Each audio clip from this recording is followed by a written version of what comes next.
আর এবার ভাঙড়ের দিকে চোখ রাখতেই হবে, কারণ ভোটের আগে কি ফের উত্তপ্ত হবে ভাঙড়? ভাঙড়ে তৃণমূলের বিজয় সম্মেলনী সভায় আইএসএফ কে নিশানা করল তৃণমূল। আব্বাস সিদ্দিকীকে রাস্তায় গণপিটুনির হুঁশিয়ারি দিয়েছেন শওকত মোল্লা।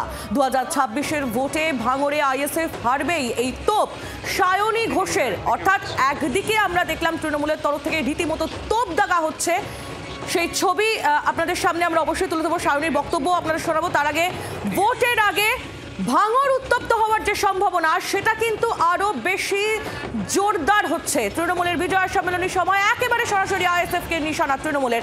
আপনাদের শোনাবো সায়নী ঘোষের বক্তব্য, ঠিক কি বলেছে সায়নী।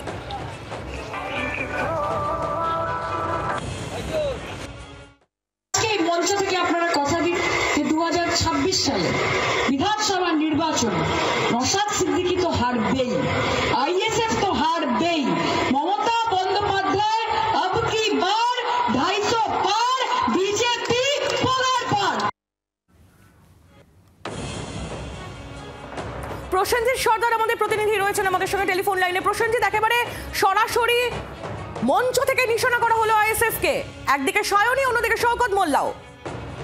একদমই তাই।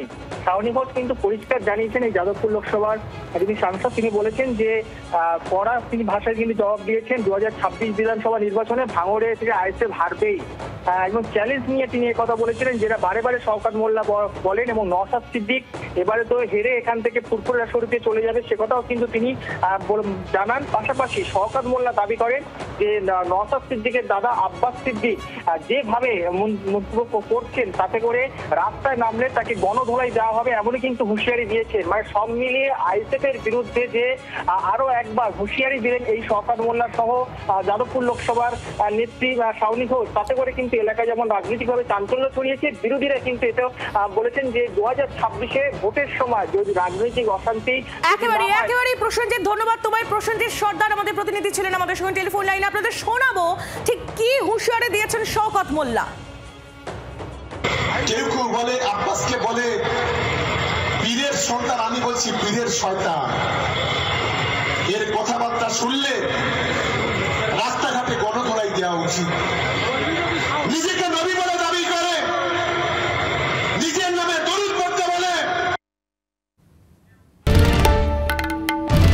বাংলার আওয়াজ, বাঙালির আবেগ, জি 24 ঘন্টা।